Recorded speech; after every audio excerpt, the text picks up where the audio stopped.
चलिए, तो अब इंट्रोडक्शन के बाद, एक बेसिक इंट्रोडक्शन के बाद हम आगे बढ़ते हैं। हमें इंड एस 19 में शॉर्ट टर्म एम्प्लॉय बेनिफिट्स की बात हम कर रहे थे। उसमें एक बड़ा important short term employ benefit है, और वो है, उसके देखिए कई सारे नाम यहां पर लिखे हुए हैं, और थोड़ा सा बेसिक अंडरस्टैंडिंग उसकी आपको दी थी, लेकिन आज उसको एक प्रॉपर डिटेल में ढंग से तरीके से पढ़ने वाले हैं और विथ प्रॉपर एग्जाम्पल करने वाले हैं। और यहां पर कंसंट्रेशन लेवल ज्यादा होना चाहिए, क्योंकि ये एक ऐसा टॉपिक है इंड एस 19 का जिसमें थोड़ा माहौल बन जाता है, जिसमें स्टूडेंट थोड़ा सा घबरा जाता है, थोड़ा सा डाउट क्रिएट होता है। लेकिन डेफिनेटली अगर आप इसको अभी ध्यान से देखोगे, समझोगे, तो क्लैरिटी आएगी। सर ये इतने सारे नाम क्यों लिख दिए? शॉर्ट टर्म पेड एब्सेंसेस, इसका एक और नाम लीव कंपनसेशन आप नोट कर सकते हैं, पेड वेकेशंस, कंपनसेटरी एब्सेंसेस और पेड लीव्स। ये सभी शॉर्ट टर्म पेड एब्सेंसेस का नाम है अलग अलग। क्यों इनको कहते हैं, क्या ये नाम क्यों पड़े हैं, हम ये सारी बातें अभी करने वाले हैं। चलिए, तो पहले देखिए अभी इसका कॉन्सेप्ट समझते हैं। कॉन्सेप्ट वैसे हमने इसके टाइप समझ लिए थे, और लेकिन अब इसको एक रिवीजन जिसे बोलते हैं कि एक थोड़ा और डेप्थ में पढ़ते हैं ताकि दिक्कत ना आए। चलिए, देखिए क्या है, मान लीजिए मैं एम्प्लॉयर हूं, आप मेरे एम्प्लॉई हैं, तो ये पेड वेकेशंस, लीव कंपनसेशन, ये होते क्या है, ये जो हमने नाम लिखे हैं। तो देखिए, these are the leaves given to employees for which salary will not be deducted. मैंने पहली बात तो आपसे क्या कही, मैंने कहा है एम्प्लॉई, मैं तुम्हें छुट्टियां दूंगा। सर ये कौन सी छुट्टियां हैं? संडे है। सर ये क्या कोई दिवाली होली है? सर ये क्या कोई पब्लिक हॉलिडे है? नहीं, मैं अभी वो बात नहीं कर रहा हूं, मैं सिंपली बात कर रहा हूं कि हे एम्प्लॉई, मैं तुम्हें छुट्टी दूंगा और छुट्टी के पैसे नहीं काटूंगा। तुम मेरे यहां नहीं आओगे काम करने तो भी मैं तुम्हें उस दिन के पैसे दूंगा, पैसे नहीं काटूंगा। ठीक है, छुट्टी कौन सी? तो आप जैसे मुझसे आपके दिमाग में डाउट आएगा, वैसे एम्प्लॉय पूछेगा, बॉस कौन सी छुट्टी की बात आप कर रहे हो? तो अब बात आती कौन सी छुट्टी की मैं बात कर रहा हूं। तो मैं बात कर रहा हूं दीज आर अदर देन, भाई Sunday, other public holiday and other decided holiday. Sir आपने संडे के बाद अदर पब्लिक हॉलिडे क्यों लिखा? संडे इटसेल्फ एक पब्लिक हॉलिडे है, और अदर पब्लिक हॉलिडे में जितनी भी हॉलिडेज गवर्नमेंट की किताब आती है ऑफिशियल गजेट, ऑफिशियल गजेट में जितनी भी हॉलिडेज को पब्लिक हॉलिडे कहा जाता है वो सब पब्लिक हॉलिडे होती हैं। जैसे 26 जनवरी है, 15 अगस्त है, हालांकि कुछ लोग 2 अक्टूबर भी बोलते हैं, 2 अक्टूबर नेशनल हॉलिडे है, 26 जनवरी है, 15 अगस्त है, 1 अप्रैल और 30 सितंबर ये बैंक का क्लोजिंग होते हैं, तो ये भी पब्लिक हॉलिडे हैं। तो other than public holiday, other public holiday और संडेज, पूरे 52 संडेज जो होते हैं वो पब्लिक हॉलिडे होते हैं। और अगर लीप ईयर है और 29 फरवरी में को भी संडे आ गया तो 53 संडेज होते हैं। मतलब अगर देखा जाए तो 26 जनवरी, 15 अगस्त, 1 अप्रैल, 30 सितंबर, ये 4 और 52 ये 53 संडे, यानी 56 या 57 पब्लिक हॉलिडे होती है टोटल। सर गांधी जयंती, सर घासीराम जयंती, सर पूर्णिमा, सर अमावस्या है तो भारत है, रोज छुट्टी हो जाएगी यहाँ तो ऐसा नहीं होता है। कई सारी हॉलिडेज नेशनल हॉलिडेज होती हैं। तो सर यहाँ कौन सी छुट्टियों की बात हो रही है? पहली बात, संडे के अलावा मैं अपने एम्प्लॉय को बोल रहा हूँ, सुन मैं तेरी तनख्वाह नहीं काटूंगा और तुझे छुट्टियां दूंगा, तू मत आना। तो मैं छुट्टी, कौन सी छुट्टी की बात कर रहा हूं? संडे के अलावा वाली, पब्लिक हॉलिडे के अलावा वाली, और other decided holidays. Sir decided मतलब, अब वो तो डिसाइडेड कुछ भी पहले से हो सकता है कि भाई ये तो छुट्टी है ही, होली की छुट्टी है ही, दिवाली की छुट्टी है ही, गांधी जयंती की छुट्टी है ही। अच्छा सर, अच्छा समझ में आ रहा है। एक तरीके से मैं ये वर्ड आगे लिखूंगा या आप लिख भी सकते हैं, मैंडेटरी हॉलिडेज। एक्चुअली क्या होता है कि मैंडेटरी का मतलब, एक तो गवर्नमेंट आपको मैंडेटरी करती है कि भाई इस दिन तो छुट्टी देनी पड़ेगी आपको, उस दिन तो ऑफिस नहीं खुलेगा, मतलब बड़ा एक ताला लगा रहेगा कंपनी पर, है ना। लेकिन फिर भी मैंडेटरी का मतलब है कि भाई गवर्नमेंट भी मैंडेटरी कर सकती है, और अगर आपने और एम्प्लॉय ने भी कुछ डिसाइड किया है तो वो छुट्टियां रहेंगी। ठीक है, अब इसको पेड लीव हमने बोला। पेड लीव क्यों बोला? इसका नाम बड़ा क्लियर है कि भैया छुट्टी रहेगी लेकिन पैसे मिलेंगे, तो पेड लीव। अब वो एम्प्लॉय को कई नामों से ये कहा जाता है। इसको सिक लीव भी कहा जाता है, ठीक है ना। सर सिक लीव क्यों? अरे भाई उसको बोल रखा है कि साल में 10 दिन अगर तू बीमार पड़ जाए तो भी तो मत आना, पर पैसे नहीं कटेंगे, तो पेड लीव भी हुई, सिक लीव हो गई। कैजुअल लीव, कभी भी उसकी इच्छा हो गई कि यार आज मेरा मन नहीं हो रहा जाने का, आज बीवी से झगड़ा हो गया, ठीक है ना, आज बच्चों को घुमाने ले जाना है, मेरी मर्जी, कैजुअल लीव ले ली। और प्रिविलेज लीव, प्रिविलेज यानी बेनिफिट ही होना चाहिए। बेनिफिट का मतलब ये है कि कैजुअल लीव में तो झगड़ा भी हो गया था ना बीवी से, लेकिन प्रिविलेज लीव है यार कि मैं जो नई नई शादी हुई है, शादी की छुट्टियां करनी है, घूमने जाना है बाहर, है ना। तो इस तरीके से प्रिविलेज लीव ले दे के कहने का मतलब ये लीव, लीव यानी छुट्टियां, छुट्टियां, और छुट्टियां आप करो लेकिन हम आपके पैसे नहीं काटेंगे। ये होता है कंपनसेटिंग एब्सेंसेस बोल लें। सर एब्सेंसेस कंपनसेटिंग क्यों बोल रहे हैं? क्योंकि भाई एब्सेंट रहोगे तुम पर उसका कंपनसेशन ने पैसा मिलेगा।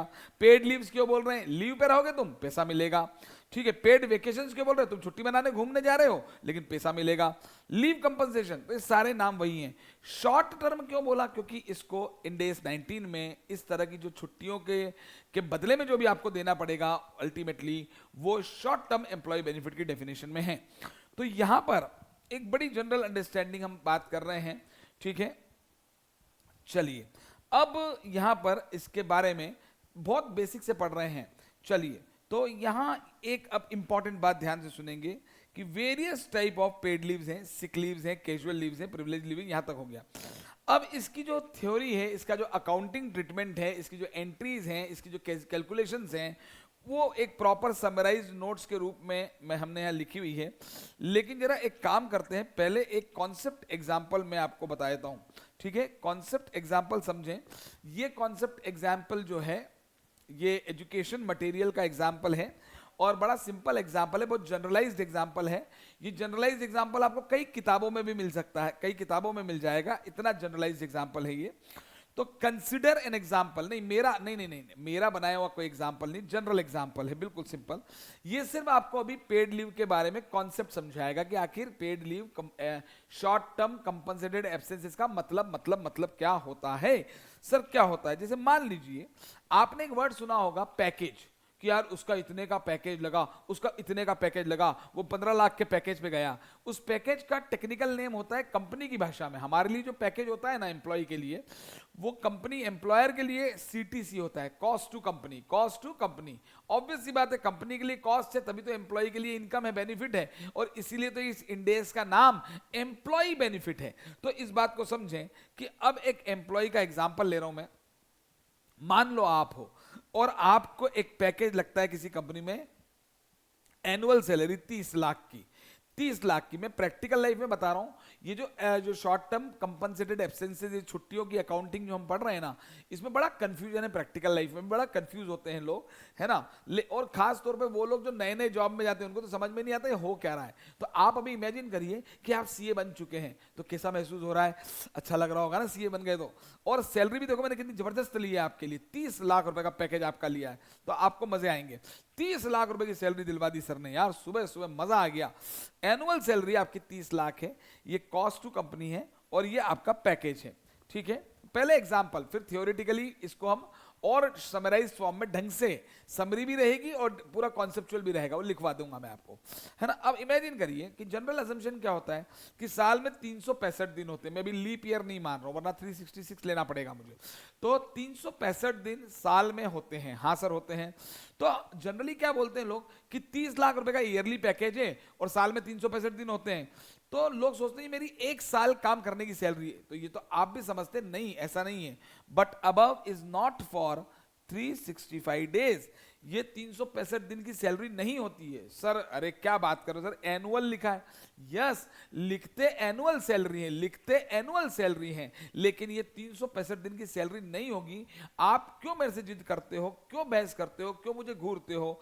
ये तो बच्चों वाली बात है कि सर अगर मान लीजिए 65 दिन की छुट्टी थी, सर ये 65 दिन कहां से ले आए आप? ये मैं एग्जाम्पल के तौर पे ले रहा हूं भाई। 52 तो संडे है सर, हमारे यहाँ तो सैटरडे भी ऑफ है, तो 52 और माइनस कर देना, फिर 65 की जगह 104 तो यही हो जाएंगे। मैं क्या करूंगा भाई, एक कंपनी की मैंडेटरी हॉलीडे की हम तो सैटरडे संडे काम ही नहीं करते, तो वो 52 भी लेस होंगे। 52 संडे आएंगे एक साल में, तो 52 सैटरडे भी आएंगे, है ना। वही लीप ईयर होगा और सैटरडे उस दिन आ गया 29 वाले दिन तो 53 हो जाएगा, वो एक अलग कहानी है। तो 65 दिन की ऑफिशियल हॉलीडे मान लेते हैं, फिर 52 डेज जो है वो तो आपके क्या है, संडे आ गए, 52 तो संडे आ गए, फिर और पब्लिक हॉलीडे आ गई और कुछ आपकी डिसाइडेड हॉलीडे जो भी थी।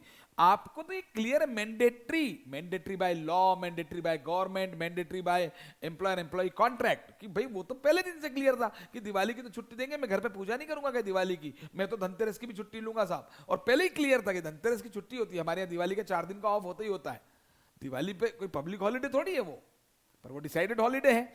तो ये मालूम, ये शॉर्ट टर्म कंपनसेटेड एब्सेंसेस का कॉन्सेप्ट समझो आप पहले। तो 65 दिन ऑफिशियल हॉलीडे थी, तो इसका मतलब कॉमन सेंस है कि जो 30 लाख रुपए आपको दिए जा रहे हैं वो 300 दिन के हैं, बोलेंगे उसको annual package, annual salary, annual cost to the company is 30 lakh rupees for the company. लेकिन 365 दिन एनुअल नहीं लेंगे, 300 दिन की वो दी जा रही है। और इस हिसाब से अगर अपन देखें तो 30 लाख रुपए आपको 300 दिन के मिल रहे हैं, तो आपकी सैलरी पर डे वो 10,000 रुपए आती है, 10,000 रुपीज की आपकी सैलरी आती है। जी सर बिल्कुल ठीक बात है, ये बात हमको समझ में आती है। सर पर आपने अभी तक बताया ही नहीं कि इसकी अकाउंटिंग कैसे होगी। अरे अकाउंटिंग तो बाद में, इसका अभी तो मैंने मेजरमेंट भी नहीं बता रहा हूं, ठीक है ना।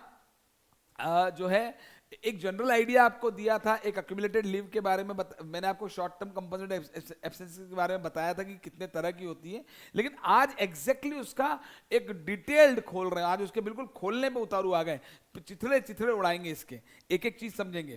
तो ये 10,000 रुपए सैलरी पर डे है। हाँ सर बिल्कुल बात समझ में आती है कि 30 लाख रुपए की अगर एनुअल सैलरी है तो 65 दिन की तो ऑफिशियल हॉलीडेज ही थी, मैंडेटरी हॉलीडेज ही थी, तो फिर उस केस में वो तो पहले दिन से क्लियर था कि मुझे 300 दिन ही काम करना है, तो 300 के वो तो 30 लाख है, 10,000 रुपए पर डे, ये 300 वर्किंग डेज की सैलरी होती है।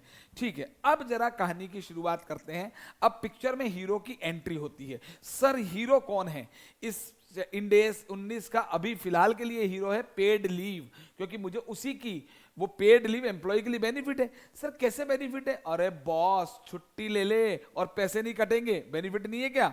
तो अब अज्यूम करते हैं कि आप मेरे एम्प्लॉय हैं, या मेरे नहीं, आप एम्प्लॉय हैं, आपकी नई नई नौकरी लगी है और आपको 30 लाख रुपए का पैकेज मिला है। आपको क्लियर है यार साल में 65 दिन की तो छुट्टी आनी आनी है, तो 300 दिन काम करना है और 10,000 रुपए रोज का काम जब गया, मजा आ गया यार, है कि नहीं?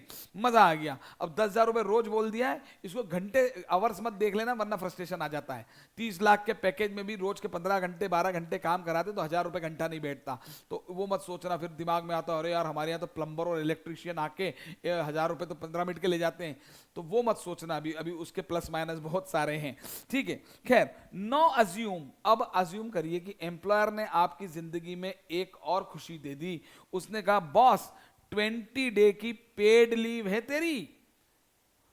तो आप बोलोगे सर वो 65 के अलावा? अरे हाँ उसको भूल, उसके अलावा 20 दिन और पेड लीव है। चाहे तू सिक लीव के नाम से ले ले, चाहे तू कैजुअल लीव के नाम से ले ले, चाहे तू कोई प्रिविलेज हनीमून वनीमून पे जाने के लिए ले ले, तेरी शादी हुई घूमने चला जा, या तेरे को अपने बच्चों को घुमाना है, या तेरे को ऐसे ही जाना है, तेरे को स्कूल वालों का रीयूनियन है वो करना है, तो तेरे को छुट्टी चाहिए ले, 20 दिन अलाउ करता हूं मैं, लेकिन तुझे उसका पैसा नहीं कटेगा, तेरा उसका पैसा तुझे मिलेगा।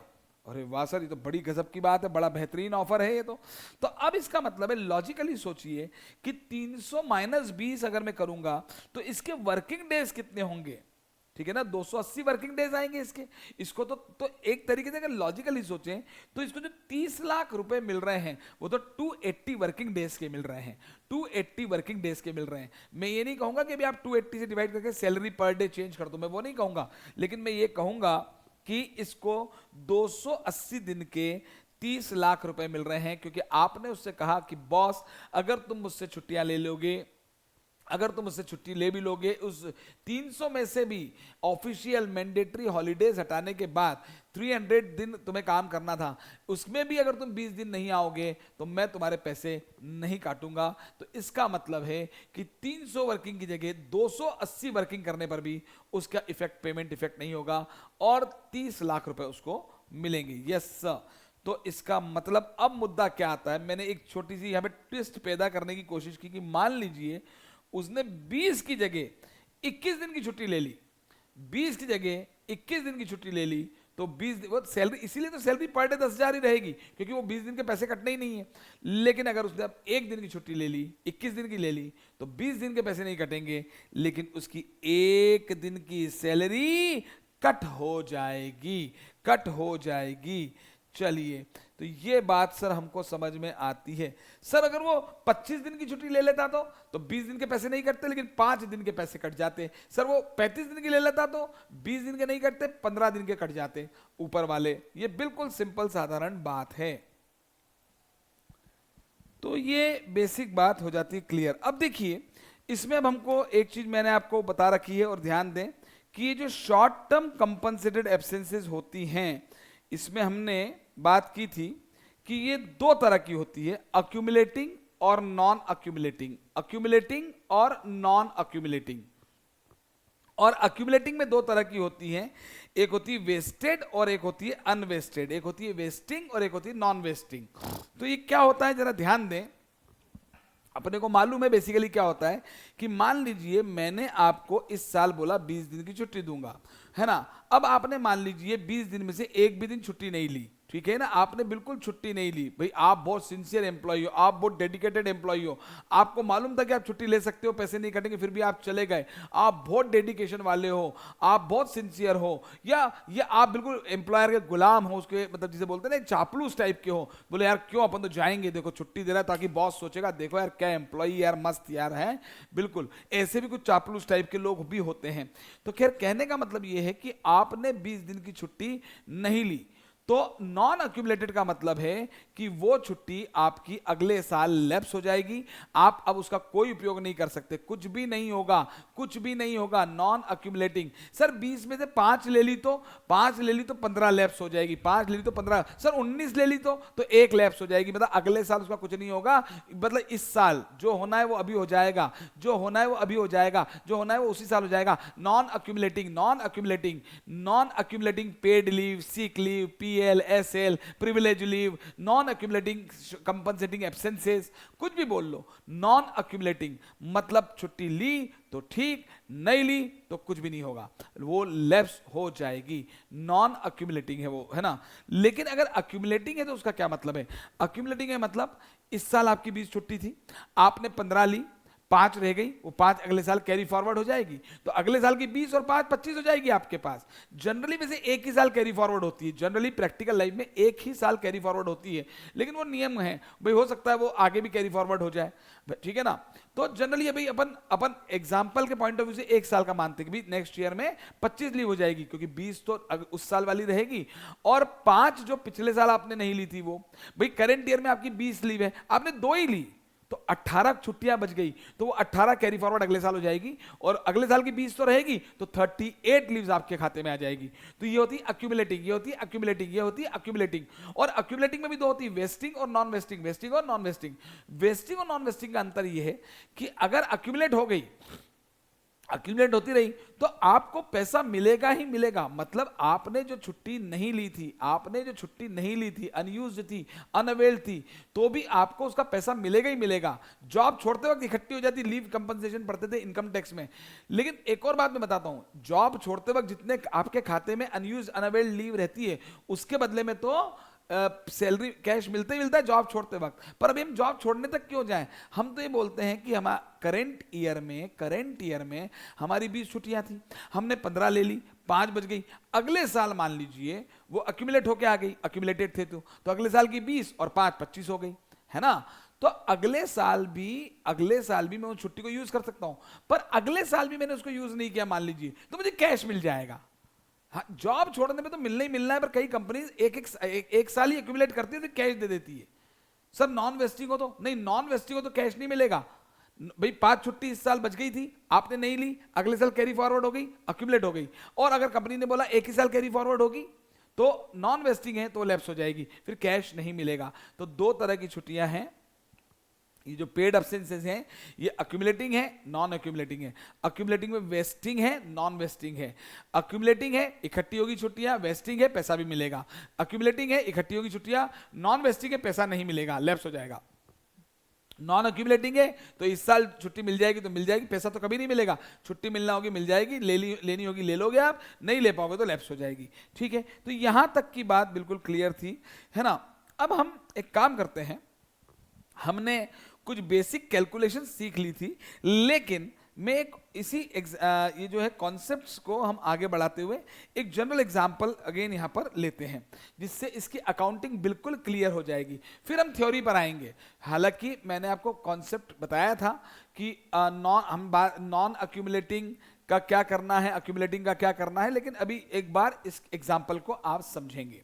हाँ जी सर एग्जाम्पल, बिल्कुल बिल्कुल, आप एग्जाम्पल पे ध्यान दो बॉस, आप एग्जाम्पल, मैं करवा रहा हूं ना, रुकिए तो सही, मैं करवा रहा हूं। हाँ आराम से, बस आप तो ये बताओ ये क्लियर हो गया? हाँ सर ये तो बिल्कुल क्लियर हो गया कि बॉस ये जो है जो 30 लाख रुपए मिले हैं 280 वर्किंग डेज के मिले हैं, और अगर हम 20 से ऊपर छुट्टी लेंगे तो पैसे कटेंगे, वरना पैसे कटने की कोई बात नहीं आएगी। गजब, बहुत ही गजब। अब आप बात करते हैं कंसीडर एन एग्जाम्पल, ठीक है, ये एक और एग्जाम्पल हमने लिया। अब देखिए जरा ध्यान देना, मैं यहां पर जो एग्जाम्पल ले रहा हूं वो ले रहा हूं अक्यूमुलेटेड का, पहली बात, और उसमें भी वेस्टिंग का, अक्यूमुलेटेड एंड वेस्टिंग। मेरा बात वर्ड्स पे ध्यान देना, मैं ले रहा हूं AV, A is for accumulated, V is for vesting. मतलब आज मैंने आपको छुट्टी दी, एम्प्लॉयर से आपको पेड लीव मिली, आपने छुट्टी नहीं ली तो वो इकट्ठी होगी। सर कब तक? वो तो होती रहती है, पर जनरली एक साल में सेटलमेंट भी हो सकता है, तो एक साल इकट्ठी होगी, कैरी फॉरवर्ड भी हो जाएगी। और वेस्टिंग मतलब जब भी मिलेंगे पैसे मिलेंगे ही मिलेंगे, पैसे मिलेंगे ही मिलेंगे। एम्प्लॉयर बोलेगा मैं तुझे पैसे दूंगा ही दूंगा, चाहे कुछ भी हो जाए, चाहे कुछ भी हो जाए। Accumulating wasting, accumulating wasting, accumulating wasting, ये दिमाग में फिट कर लें। तो अब देखिए वही एग्जाम्पल हम लेते हैं, 365 दिन का साल था, 65 दिन की ऑफिशियल लीव थी, वर्किंग डेज 300 थे। एम्प्लॉयर ने एम्प्लॉई से कहा कि सुन बेटा तेरे को 20 छुट्टी में दूंगा और तू चाहे तो छुट्टियां ले लेना, और भगवान कसम खा के कहता हूं कि तेरे पैसे नहीं काटूंगा। बोले सर भगवान कसम? बोले हाँ सर। एम्प्लॉय को बोला सर बीवी की कसम खाओ, तो वो बीवी की कसम खा गया। अब वो बोल रहा है मैं तेरे पैसे नहीं काटूंगा। तो ये 20 पेड लीव है, कैजुअल लीव है, सिक लीव है, प्रिविलेज लीव है, शॉर्ट टर्म कंपनसेटेड एब्सेंसेस है, कंपनसेटिंग लीव है ये, ठीक है। अब इस आदमी ने क्या करा देखिए आप, ये केवल 5 दिन छुट्टी ले पाया, केवल 5 दिन छुट्टी ले पाया। लॉजिकली सोचना, कोई इसमें इंडेज 19 की बात ही नहीं करेंगे, मतलब होगा जो भी वो इंडेज 19 के हिसाब से ही होगा, लेकिन आप लॉजिकली सोचना तो आपको अकाउंटिंग अपने आप क्लियर होगी, है ना। तो इस आदमी ने, इस एम्प्लॉय ने 295 डेज काम किया, 295 डेज काम किया, मतलब इसको काम तो 280 दिन करना था, लेकिन वाह इसने 15 दिन की छुट्टी होते हुए भी नहीं ली। तो इसकी जो 15 दिन की लीव है वो अनयूज रह गई। क्या रह गई? अनयूज्ड लीव रह गई। 15 दिन इसने छुट्टी नहीं ली, ये ले सकता था, इसकी अनयूज्ड लीव रह गई। और मैं ये एग्जांपल करवा रहा हूं अक्यूमुलेटिंग वेस्टिंग का, एवी इज फॉर, ये अक्यूमुलेट होगी यानी अगले साल कैरी फॉरवर्ड होगी, वेस्टिंग मतलब इसके पैसे मिलेंगे बॉस इसको, है ना। और मैं भी पैसे रिटायरमेंट में तो मिलने ही है, जॉब छोड़ने में तो मिलने ही है, वो तो जॉब इनकम टैक्स में पढ़ते ही थे आप, लीव एनकेशमेंट, पर आपने याद हो लीव एनकेशमेंट भी इनकम टैक्स में भी जब आप पढ़ते थे उसका एग्जेम्पशन मिलता था सेक्शन 10(10)AA में लीव एनकेशमेंट का। तो उसमें कई बार ऐसा भी होता था कि लीव एनकेशमेंट अगर जॉब छोड़ते वक्त मिल रहा है तो एग्जेम्पशन थी, और during the year, during the job भी आप उसको कैश करा लेते हो तो टैक्सेबल होता है। पर यहां पे हमें इनकम टैक्स से मतलब नहीं है, पर ये कह रहा हूं लीव एनकेशमेंट जॉब छोड़ने पर भी हो सकता है, रिटायरमेंट डेथ पर भी हो सकता है, और आपके जॉब के दौरान भी हो सकता है। तो अभी अपन यही मानते हैं कि भाई अगले साल ये अगर छुट्टी अवेल कर लेगा तो ठीक है, और नहीं तो ये जो है कैश ले लेगा, अगले साल ही कैश ले लेगा, अगले साल ही, है ना। तो खैर कहने का मतलब ये है 15 दिन की छुट्टियां इसकी अनअवेल रह गई, 15 दिन की छुट्टियां इसकी अनअवेल रह गई, अनयूज रह गई। ये चाहता तो 295 डेज की जगह 280 दिन ही काम करता, 15 दिन मजे से घर पे अपने बीवी बच्चों के साथ बैठता, आनंद करता, दोस्तों के साथ घूमता, लेकिन नहीं साहब ये तो गजब का कीड़ा था काम करने का इसमें, ये 15 दिन आ गया, ठीक है बॉस अब होगा क्या। अब लॉजिकल सोचे, इंडेज 19 को हटाएं, आप तो लॉजिकली सोचिए कि एंट्री क्या होनी चाहिए। देखिए पहले साल में एंट्री होनी चाहिए salary account debit to bank, salary account debit to bank, salary debit to bank. Sir bank जरूरी है? नहीं, टू आउटस्टैंडिंग एक्रूअल से चलेगी वो तो सैलरी अकाउंट डेबिट होगा, कंफर्म है। ये एम्प्लॉय बेनिफिट एक्सपेंस के नाम से डेफिनेटली पीएनएल में चला जाएगा। हाँ सर, इसमें Y1 में हमें कोई दिक्कत नहीं है, ठीक है। अब लॉजिकली सोचिए कि जब मुझे मालूम है कि इसने 15 दिन की छुट्टी इस साल नहीं ली है, तो ये अगले साल कैरी फॉरवर्ड होगी, और अभी मैं एक ही साल का मान रहा हूं कि अगले साल ये कैश ले लेगा, एनकैशमेंट। तो अब मुझे मालूम है कि अगले साल कैश ले लेगा, अगर अगला छुट्टी नहीं लेगा तो मुझे पैसे देना पड़ेंगे। तो आई एम वेरी क्लियर कि मुझे पैसे तो देना ही देना है। तो इंडेस यही कहता है कि अक्यूमुलेटेड लीव जो है, अक्यूमुलेटेड पेड लीव जो है, और जो अक्यूमुलेटेड के साथ वेस्टिंग वाली भी है, उसमें तो आपको मालूम है कि बॉस ये पैसा देना है, तो आपको प्रोविजन बना के चलना पड़ेगा। आपको प्रोविजन, सर वो छुट्टी ले लेगा तो रिवर्स कर देंगे, लेकिन अभी प्रोविजन तो बनाना पड़ेगा। और इसीलिए एक्रूअल के हिसाब से भले ही ये अगले साल देना है, लेकिन ये कमाई कब छुट्टियां उसने, ये छुट्टियां भले ही इस 15 दिन की छुट्टियों का पैसा उसको अगले साल पे करना है कंपनी को, एम्प्लॉयर को, लेकिन ये छुट्टियां एम्प्लॉय ने अर्न कब की, अभी की। तो कंपनी के लिए, उसके लिए एक्रूअल आज हुआ, तो कंपनी एम्प्लॉयर के लिए भी ये एक्रूअल ईयर 1 में ही हो गया। और इसीलिए बड़ी सिंपल सी बात है, लीव कंपनसेशन अकाउंट डेबिट करूंगा मैं, वो है एम्प्लॉय बेनिफिट एक्सपेंस ही वो है ना, लेकिन leave compensation expense account debit करूंगा। और to provision for leave compensation, ये मैं एक लाइबिलिटी यहां पर क्रिएट कर लूंगा, ठीक है सर। 30 लाख रुपए और 1.5 लाख रुपए। सर 1.5 लाख कैसे आ गया? अरे वो 30 लाख तो देने ही देने ना मुझे उसे, वो 30 लाख तो मुझे यस एक्स्ट्रा पैसे देने पड़ेंगे ना भाई। अगर वो 295 डेज काम किया है, अगर वो 280 भी करता तो भी तो मुझे 30 लाख देने पड़ते, तो मुझे वो 30 लाख तो अभी देने ही पड़ेंगे, बिल्कुल देने पड़ेंगे, ठीक है। उसका पेमेंट इफेक्ट नहीं होगा, बड़ा लॉजिकल है। 280 डेज तो उसने काम किया है, 290, अरे वो तो छोड़िए, वो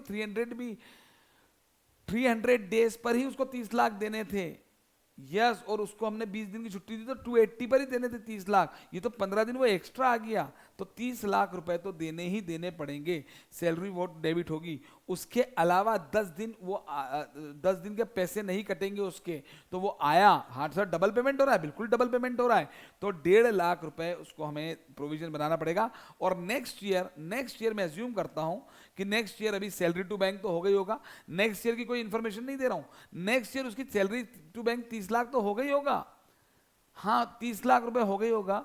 लेकिन अब मैं अज्यूम कर लेता हूं कि उसने ये अक्यूमुलेटेड थी, तो ये 15 दिन की छुट्टी अगले साल उसकी कैरी फॉरवर्ड हुई, और मान लीजिए उसने लैप्स तो होनी नहीं है ना, ये अक्यूमुलेटेड के साथ वेस्टेड है ये, हाँ। और अभी मान लेते हैं कि एक साल में कैश होनी थी, एक साल का अक्यूमुलेशन था, नहीं तो कैश ले लेना, यस। अरे वो अक्यूमुलेट होते होते 10 साल भी हो सकती है, और बाद में रिटायरमेंट में भी कैश मिल सकता है, लेकिन अक्यूमुलेट हो गई। अभी अपन मान लेते हैं अगले साल अक्यूमुलेट हुई, ले लोगे तो ठीक। सर लैप्स हो जाएगी क्या? नहीं, लैप्स मत करना, क्योंकि मैंने वेस्टेड लिया है। मैं अक्यूमुलेटेड और नॉन अक्यूमुलेटेड पढ़ा रहा हूं, उसमें अक्यूमुलेटेड में भी वेस्टेड पढ़ा रहा हूं, तो कैश मिलेगा ही मिलेगा। तो अगर एम्प्लॉयर बोल रहा है कि मैं तेरी छुट्टी एक साल अक्यूमुलेट करूंगा, तो वो अगले साल अक्यूमुलेट हो जाएगी, है ना, और अगले साल वो छुट्टी ले सकता है, बिल्कुल। और उसने नहीं ली तो कैश मिल जाएगा। तो अभी मैं मान लेता हूं अगले साल एक कैश हमने दे दिया। Provision for leave compensation account debit, LC मतलब लीव कंपनसेशन, आप कोई भी वर्ड यूज करो उसे, to bank account, provision for leave compensation account debit to bank account. तो कहने का मतलब यह है कि आपको जो उसको 30 लाख रुपए का पैकेज था, वो 365 दिन के लिए नहीं था, वो 65 दिन की ऑफिशियल लीव हट जाएगी, तो वो 300 दिन के लिए था। उस हिसाब से आपने 10,000 रुपए पर डे उसकी सैलरी की बात की थी, लेकिन 20 दिन आपने अपनी मर्जी से उसे दिए थे कि तू मत आ, हम तुझे फिर भी पैसा देंगे ही देंगे, छुट्टी देंगे, पेड लीव है और पैसा छुट्टी देंगे। पहली बात तो ये कि छुट्टी दी 20 दिन, फिर ये बोला अक्यूमुलेट भी होगी, और फिर ये बोला पैसा देंगे भी देंगे, तो ये हो गया accumulated vested, paid leave, accumulated और वेस्टेड, ये सारी बातें दिमाग में रखो। तो उस केस में आपको 30 लाख रुपीस तो पे करने ही करना पड़ेंगे उसे, वो तो उसको करना ही थे, क्योंकि वो तो 280 दिन के थे, वो तो 280 दिन के थे ना, वो तो 280 दिन के थे, यस। आपने अपनी मर्जी से 20 हटा दिए थे, तो वो तो 280 दिन के थे, लेकिन वो जो 15 दिन आया, वो 15 दिन के आपको उसको पैसे देने पड़ेंगे। सर इसमें कोई अनुमान नहीं लगाना पड़ेगा? काहे का अनुमान? अरे भाई अनुमान तो तब लगा, अभी अनुमान लगेगा एस्टिमेशन बेसिस पे भी होगा, पर ये एक्चुअल बेसिस पे ही होता है कि भाई जितनी छुट्टी उसके खाते में अनयूज्ड पड़ी है वो एक्चुअली अनुमान क्यों नहीं लगेगा? क्योंकि एक बात बताइए, मैं अगर आपसे कहूं कि मैं छुट्टी के बदले में सिर्फ छुट्टी दूंगा, कैश नहीं दूंगा, छुट्टी एक्यूमुलेट होगी और हाँ, तो उस कैश तो सभी ले लेते हैं ना, मैं ये क्यों अनुमान लगाऊंगा कि भाई हो सकता है 2 एम्प्लॉय कैश ना लें, है ना? हालांकि अभी इस पॉइंट का क्लैरिटी और अभी आगे आ जाएगी, लेकिन आपको भी लॉजिकल क्लियर हो जाता है कि हाँ सर ये बात तो सही है कि जब मुझे मालूम है कि मुझे अगले साल कैश छुट्टी नहीं लेगा तो कैश देना ही है, तो 10,000 रुपए के हिसाब से 15 दिन का देना पड़ेगा। तो जब अमाउंट मेरे पास क्लियर है तो मैं एस्टिमेशन अनुमान क्यों लगाऊं? ठीक है, हाँ बिल्कुल ठीक बात है, इसकी थ्योरी नहीं, हम एक प्रैक्टिकल अप्रोच के साथ चल रहे हैं। ठीक है, अब हम इसमें आगे बढ़ते हैं। सर अब क्या बताओगे आप? मैंने कहा देखो बॉस, अब यही एग्जांपल लूंगा मैं, लेकिन मैं जो है लूंगा अक्यूमुलेटेड ही लूंगा मैं, पर नॉन वेस्टिंग लूंगा। मतलब अब मुझे अगले साल कैश नहीं मिलेगा, मैं अभी 1 साल के एज्यूम कर रहा हूं कि 1 साल के लिए अक्यूमुलेट हुई और अब जो है कैश नहीं मिलेगा, लेकिन छुट्टी के बदले में छुट्टी मिलेगी और नहीं तो लैप्स हो जाएगा। बिल्कुल बिल्कुल, है ना? अब इसमें माहौल क्या बनेगा? देखो ऊपर वाले में ध्यान रखना, ऊपर वाले में जब अक्यूमुलेटेड वेस्टेज थी तो वो 1.5 लाख रुपए उसको एक्स्ट्रा मिले थे। क्यों? क्योंकि आपने अपनी मर्जी से उसको बोला था कि बॉस 20 दिन की छुट्टी लेना, तो वो अपने दिलो दिमाग में ये बैठा हुआ था लेके कि देख बॉस 280 दिन के ही 30 लाख हैं, लेकिन 15 दिन वो एक्स्ट्रा गया था तो आपको उसे एक्स्ट्रा पैसा देना पड़ता है। पेमेंट अगर देखा जाए तो 30 लाख के अलावा 1.5 लाख, 30 लाख के अलावा पेमेंट हुआ उसका। ठीक है सर, अब इसमें क्या होगा? अब जरा वही एग्जाम्पल कंटिन्यू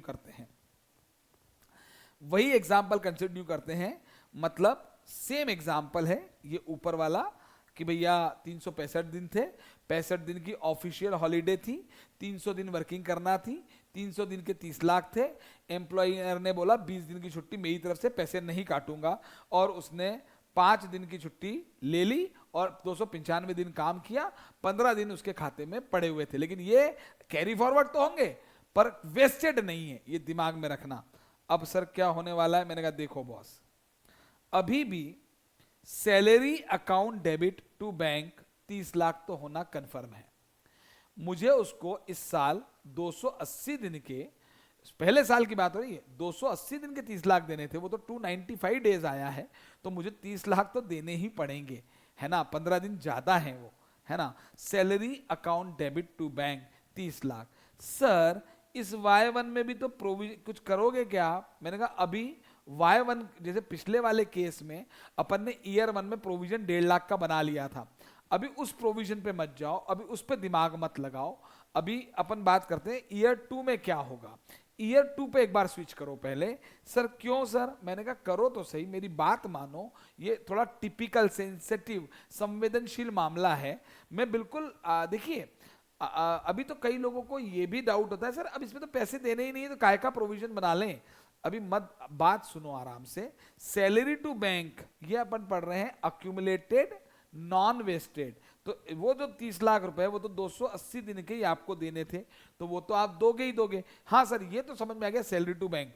अब देखिए क्या हुआ, नेक्स्ट ईयर पे आए एक बार, मान लेते हैं अभी मान लेते हैं कि ये जो छुट्टियां थी जो इस साल 20 थी, उसने कितनी अवेल करी? 5 ही अवेल करी उसमें से, तो 15 छुट्टियां उसके खाते में रह गई। तो अब नेक्स्ट ईयर की 20 तो है ही उसके पास, और अक्यूमुलेट है तो 35 हो गई, है ना? अब मैं अज्यूम कर रहा हूं कि अगले साल उसने 20 तो उस साल की ले ही ली। अच्छा ये लीफो बेसिस होता है, last in first out. Sir मतलब ये कि अगर जो भी करंट ईयर चल रहा है उस साल की 20 है और कैरी फॉरवर्ड होके मान लो 15 आई हैं, तो लास्ट इन तो ये वाली है ना। जो है भाई, हालांकि इससे कोई फर्क तो पड़ता नहीं है, लेकिन एएस में इंडेक्स में लिखा लास्ट इन फर्स्ट आउट, तो पहले वो ये 20 छुट्टियां अवेल करेगा। मान लो उसने 21 छुट्टियां ली तो हम मानेंगे 20 ये वाली ली, last in first out LIFO वाली जो बाद में आई, और एक इसमें से यूज करेगा वो। ठीक है ना? ठीक है सर आपने एक क्लास में एग्जांपल दिया था कि पहले वो कैरी फॉरवर्ड वाली यूज करेगा, उसमें इनकम टैक्स का एंगल आ जाता है, इनकम टैक्स के पॉइंट ऑफ व्यू से वो अलग कैलकुलेशन होती है। हालांकि लीफो बेसिस अगर अपन एग्जाम पॉइंट ऑफ, देखिए एक बात समझना, ये जो छुट्टियों का आगे पीछे का मामला होता है ना, लॉ टैक्स और अकाउंट्स में थोड़ा सा टैक्सेशन में अलग हो जाता है इसका कैलकुलेशन वहां पे, पर अपने को टैक्सेशन से कोई लेना देना नहीं है। आप तो अकाउंट्स पॉइंट ऑफ व्यू से ध्यान रखो, लीफो याद रख लो आप, तो last in first out, last in first out. तो भाई लास्ट इन, भाई ये वाली जो करेंट ईयर के लिए 20 इस साल आई है, ये तो पिछली बार से आई है ना। अगर ये 21 छुट्टी लेगा तो आप तो एग्जाम में ये मान के चलना 20 बाद वाली जो इस साल वाली पहले वो यूज होगी, फिर एक कैरी फॉरवर्ड वाली यूज करेंगे, ऐसा कर लेना। खैर अभी इससे भी कोई मतलब नहीं है, अभी मैं पूरी 35 छुट्टियां यहां पर ले रहा हूं, ठीक है। मैं वापस से इस बात को बोलूंगा यहां पर, आप आराम से समझिए, ये सब हटा दीजिए, लीफो फीफो से कोई लेना देना नहीं। सर हाँ यार सर, लीफो फीफो से अभी क्या मतलब है, अभी तो कॉन्सेप्ट समझे ना पहले। हाँ, मैंने कहा जी आपके पास 20 छुट्टियां थी, आपने 5 ली, 15 बची। हाँ सर, ये 15 नेक्स्ट ईयर में कैरी फॉरवर्ड हो गई, हाँ हो गई, और नेक्स्ट ईयर की 20 और थी, हाँ थी सर बिल्कुल थी। मैं तो कह रहा हूं आपने पूरी 35 छुट्टियां जो है ना यूज कर ली। आपने पिछली बार वाली 15 जो कैरी वो भी छुट्टियां ले ली, अरे हाँ 35 दिन के लिए तुम घूमने चले गए, लंदन चले गए, अमेरिका चले गए, यूरोप टूर पे चले गए अपनी फैमिली को लेके, ले गई ना, क्यों नहीं लेगा? 20 छुट्टियां उसको आपने दी और 15 उसके पास कैरी फॉरवर्ड पड़ी हुई है, क्यों नहीं जाएगा? ठीक है। हाँ, अब कुछ लोग कहेंगे सर जोधपुर जैसलमेर चले जाते, अब 35 दिन जैसलमेर में क्या करेगा व्यक्ति, लंबा टूर करेगा ना। हाँ, अंडमान निकोबार भी भेज देंगे, ये भाई कह रहा है अंडमान निकोबार, ठीक है। चलो यहां पर अब हो क्या रहा है जरा देखें, अब जरा ध्यान से देखना। मैं अज्यूम करता हूं कि अगले साल में उसने 20 छुट्टी तो जो करेंट ईयर वाली थी वो नेक्स्ट ईयर वाली ले ली, 15 जो कैरी फॉरवर्ड आ गई वो भी ले ली। अब उसने 265 दिन काम किया, काम 265 डेज किया। तो आप बोलोगे सर तो भी क्या, salary to bank 30 lakh, salary to bank 30 lakh होना ही होना चाहिए, या सैलरी टू आउटस्टैंडिंग सैलरी और पीएनएल टू सैलरी। मैंने कहा क्यों? बोले सर एक बात, आपने उसे क्या कहा था 300 दिन के 30 लाख देंगे, फिर आपने क्या कहा था एम्प्लॉयर ने कि 20 दिन छुट्टी दूंगा तो 280 दिन के दोगे, और इस बार आपने क्या कहा था कि जो पिछली बार वाली 20 है उसमें से 5 यूज तो एक्यूमुलेट कर ले, और एम्प्लॉयर ने कहा था कि देखो हम छुट्टी दे देंगे तो चाहेगा तो उसने तो 30 लाख रुपए आप नहीं काट सकते, आप नहीं काट सकते। सैलरी टू बैंक 30 लाख ही होगा, सैलरी टू बैंक 30 लाख ही होगा, लेकिन नहीं काट सकते तो ठीक है। या salary to outstanding salary PNL में, देखिए यहां फर्स्ट ईयर में भी पीएनएल में 30 लाख जा रहे हैं, यहां भी 30 लाख ही जा रहे हैं। तो आप बोलोगे सर जाने दो ना, क्या दिक्कत आ रही है, वो तो जाएंगे ही। आप ही ने तो कहा था, एम्प्लॉयर ने तो कहा था कि भाई 30 लाख 300 दिन के देंगे, फिर एम्प्लॉयर ने कहा कि 20 दिन हटा ले तो भी 30 लाख देंगे, फिर एम्प्लॉयर ने कहा कि 20 दिन में से अगर तू यूज नहीं करेगा तो एक्यूमुलेट भी कर देंगे, तो उसने एक्यूमुलेट वाली भी यूज कर ली, तो उसने तो 265 दिन काम किया तो भी 30 लाख तो आपको देने पड़ेंगे। एम्प्लॉयर बोल रहा है हाँ यार, लेकिन एम्प्लॉयर एम्प्लॉय से परे भाई अकाउंटेंट बोल रहा है बॉस ये तो अकाउंटिंग पॉइंट ऑफ व्यू से गलत हो गया। सर इसमें गलत क्या हो गया? गलत ये हुआ कि यार ये एक्रूअल के हिसाब से सही नहीं बैठ रहा मामला, ये एक्रूअल के हिसाब से सही नहीं बैठ रहा मामला। सर कैसे यार, 295 दिन पिछले साल उसने काम किया तो भी 30 लाख एक्रू कर रहे हो आप। अरे पेमेंट की जरूरत है, टू बैंक की जगह टू आउटस्टैंडिंग लिख दो आप, उससे कोई फर्क नहीं पड़ना है। सैलरी डेबिट 30 लाख से हुई है और 265 दिन पर भी 30 लाख डेबिट कर रहे हो आप, तो ये एक्रूअल के हिसाब से करेक्ट नहीं है। नहीं सर क्यों करेक्ट नहीं है? सर हमको तो बिल्कुल करेक्ट लग रहा है। नहीं बॉस, एक्चुअली क्या है, एक्चुअली देखिए क्या हुआ यहां पर, बड़ी सिंपल सी बात है कि ये जो 15 दिन, ध्यान देना ये डिफरेंस कितना आ रहा है, 265 295 का, 30 दिन का पेमेंट का डिफरेंस आ रहा है, 30 डेज का पेमेंट हो रहा है। तो इसमें से 30 डेज मत लो, इसमें आपको ये बस बात क्लियर होना चाहिए कि यार जो पेमेंट 280 दिन पे मिलना था वो 265 पे भी मिल गया, तो अल्टीमेटली इसमें एक्स्ट्रा पैसे नहीं मिलेंगे, बस यही पॉइंट है। इसमें एक्स्ट्रा पैसे तो बनते ही नहीं क्योंकि देने ही नहीं थे, इसमें टोटल पेमेंट 30 लाख ही होना है। सर क्यों? क्योंकि ये नॉन वेस्टेड है, छुट्टी के बदले में सिर्फ छुट्टी लेनी थी, उसने छुट्टी ले ली, तो सर फिर दिक्कत क्या है? फिर तो हो गया, बात ही खत्म हो गई, बात तो खत्म हो गई, प्रेजेंटेशन का डिफरेंस है बस। सर क्या भाई, ये जो 30 लाख आप दे रहे हो, ये जो 30 लाख आप उसे दे रहे हो, यहां पर लॉजिकली सोचो कि ये 30 लाख रुपए आप उसको 265 डेज के दे रहे हो, है ना? तो उसका जो 265 डेज का जो पेमेंट आ रहा है वो तो इसमें से 15 दिन तो कौन से वाले हैं? जो पिछली बार वाले थे। तो इसका मतलब इंडेस कहता है बॉस, ये जो एक्रूअल हुआ था, ये 15 दिन की जो लीव उसने अर्न की थी, ये की तो पिछले साल ही थी ना, ये की तो पिछले साल ही थी ना उसने, इसको आप पेमेंट इस साल कर रहे हो उसका, ठीक है ना? सर हम उसका पेमेंट कहां कर रहे हैं? हाँ बिल्कुल, उसका उन 15 दिनों का पेमेंट आप नहीं कर रहे हो अलग से, ठीक है? लेकिन इसकी ये जो छुट्टियां हैं, ये जो छुट्टियां हैं, ये अराइज कब हुई थी? यस, पिछले साल। तो इंडेस क्या कहता है, सुनो, ये जो 15 दिन इंटू 10 है 10,000 रुपए, आपको पिछली बार जैसे आपने अक्यूमुलेटेड वेस्टेड में प्रोविजन बनाया था, वैसे नॉन अक्यूमुलेटेड वेस्टेड में भी आपको प्रोविजन बनाना है। क्या प्रोविजन बनेगा? Leave compensation account debit 1.5 lakh to provision for leave compensation 1.5 lakh. Yes, ये ईयर 1 में ही बनेगा। आप बोलेंगे सर ये ईयर 1 में क्यों बनेगा, है ना? तो मैं बताऊंगा क्यों बनेगा। तो ये क्यों बनेगा, लॉजिक से सुनना। ये पेमेंट Y1 में आपने 30 लाख देना था, दे दिया, खत्म हो गई बात, देना ये इस साल का खर्चा हो गया। अगले साल अगर उसने छुट्टी जो आपने उसको इस साल दी, जो उसने इस साल यूज नहीं की, आपने बोला कि वो अक्यूमुलेट हो जाएगी, और अगले साल अगर वो छुट्टी नहीं लेगा तो वो लैप्स भी हो जाएगी। अभी मैं 1 साल का ही मान रहा हूं, पर अगर वो छुट्टी ले लेगा तो भी आप उसके पैसे नहीं काट पाओगे। तो कहीं ना कहीं आपने उसको जो अगली बार 30 लाख रुपए आप उसको दोगे, वो तो 280 दिन के थे, लेकिन उसमें से 15 दिन 280 भी उसने कहां काम किया? उसने 15 दिन तो पिछली बार वाले ले लिए। हाँ, तो इसलिए एस कहता है कि बॉस आप इसको सैलरी मत बोलो। देखिए टोटल अगले साल 30 लाख ही हो रहा है। पहले वाले केस में क्या हो रहा था, 30 लाख तो अगले साल भी दिए और 1.5 लाख अलग से दिए। मैं उस छुट्टी के बदले में उसे 1.5 लाख एक्स्ट्रा नहीं दे रहा हूं, पर मैं जो पेमेंट कर रहा हूं ना, जो मैं ऊपर बोल रहा था सैलरी टू बैंक होगा, वो सैलरी टू बैंक नहीं होगा। अभी भी 28,50,000 रुपए, 28,50,000 रुपए तो मैं सैलरी के नाम पर दूंगा, और जो मैंने पिछली बार प्रोविजन बनाया था leave compensation account debit to provision for leave compensation, उसकी एंट्री पास करूंगा provision for leave compensation account debit to bank. ठीक है, मैं इसको एक लॉजिक से और समझा सकता हूं, लेकिन पहले आपको थोड़ा सा अपना दिमाग को अप्लाई करना पड़ेगा कि यार ये हुआ क्या। क्योंकि मैंने अधिकतर स्टूडेंट्स को देखा है कि वो एग्जाम में लॉजिक लगाने के चक्कर में गलती करके आते हैं। तो पहले जरा मैं आपको याद करवा दूं, ठीक है? ये अमाउंट सैलरी में से डिडक्ट हुआ है।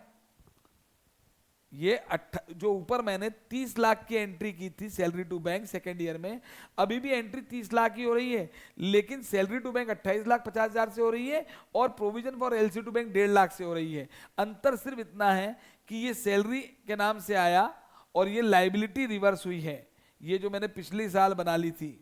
यस, मतलब अक्यूमुलेटेड वेस्टेड और अक्यूमुलेटेड नॉन वेस्टेड। सुन लो, अक्यूमुलेटेड वेस्टेड हो चाहे अक्यूमुलेटेड नॉन वेस्टेड हो, दोनों में ही आपको जिस साल में वो लीव एक्रू हुई है उसी साल प्रोविजन बनाना है, ठीक है? और ऑब्वियसली अक्यूमुलेटेड वेस्टेड है तो उसके बदले में अगले साल आपको पेमेंट एक्स्ट्रा करना पड़ेगा, और अगर वो अक्यूमुलेटेड नॉन वेस्टेड है तो अगले साल एक्स्ट्रा पेमेंट नहीं करना पड़ेगा, पर अगले साल का जो पेमेंट आप कर रहे हो उसी में से वो प्रोविजन रिवर्स होगा। ये दिमाग में पहले याद कर लो, क्योंकि मैंने देखा है, मैं फिर कह रहा हूं, बहुत सारे स्टूडेंट्स ये थोड़ा लॉजिक के चक्कर में एग्जाम में गलत कराते हैं। इसलिए मैं बहुत क्लियरली रटवा देता हूं यहां पर, मतलब समझा तो मैंने दिया ही है और मैं और समझा दूंगा, लेकिन ये जरूर लिख लें आप, ये जरूर लिख लें। अक्यूमुलेटेड वेस्टिंग थी तो एक्स्ट्रा पेमेंट आया था, अक्यूमुलेटेड नॉन वेस्टिंग थी तो कोई एक्स्ट्रा पेमेंट नहीं आया था। अभी ये पॉइंट क्या है ये अभी मैं समझा रहा हूं, पहले दो बातें समझ लें।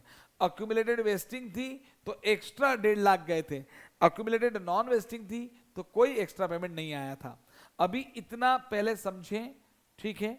अभी इतना पहले समझें उसके बाद हम और अभी इस पर चर्चा करने वाले हैं, डोंट वरी अबाउट दैट, अभी और चर्चा करेंगे। डाउट ज्यादा से ज्यादा यही बचता है कि सर हमको ये समझ में नहीं आया कि प्रोविजन पिछली बार क्यों बना लिया। हालांकि एक्रूवल के हिसाब से सोचोगे तो वो भी बात समझ में आ जाएगी, एक्रू तो वो पिछली बार ही हो गई थी ना, आपने जो भी पेमेंट किया वो टोटल किया है। यस, आपका जो पेमेंट है 30 लाख रुपए वो 265 के लिए है, मतलब कहीं ना कहीं वो 15 दिन जो है आपने अगले साल एडजस्ट किए हैं, तो अब अगले साल एडजस्ट हुए, पर एक्रू तो पिछले साल हुआ था, तो प्रोविजन पहले ही बनेगा। एक्रूवल कॉन्सेप्ट के हिसाब से बिल्कुल क्लियर है वो, ठीक है। तो यहां तक जो है आप पहले एक नोटिंग कर लें इसको, यहां पर ये हो गया, वही एग्जाम्पल लिया है हमने, और अब आपको क्लैरिटी आएगी कि भाई हमने पहले गलत ट्रीटमेंट देखा कि बहुत अगले साल भी मैंने कहा भाई Y1 से पहले आप Y2 पे चले जाएं और सैलरी टू बैंक तो 30 लाख ही होना है, लेकिन आपको क्लियर हुआ कि बॉस एक्रूवल के हिसाब से ये चीज सही नहीं है, तो अल्टीमेटली फर्स्ट ईयर में ही वो 1.5 लाख का प्रोविजन बनेगा, जो 15 दिन इंटू 10,000, वो 1.5 लाख 15 दिन इंटू 10,000, वो मैंने पहले ही क्लियर कर दिया आपको कि 1.5 लाख कैसे आ रहा है। तो मैं पहले आपको मैं एक बार फिर कहूंगा कि एग्जाम पॉइंट ऑफ व्यू से दिमाग में एकदम फिट कर लें कि अक्यूमुलेटेड वेस्टिंग है तो अक्यूमुलेट भी होगी, पैसा भी मिलेगा। अक्यूमुलेटेड नॉन वेस्टिंग है तो पैसा नहीं मिलना है, पर आपको वो छुट्टियां लेने की वजह से आपका पेमेंट रिड्यूस थोड़ी होगा, वो तो मिलेगा ही मिलेगा।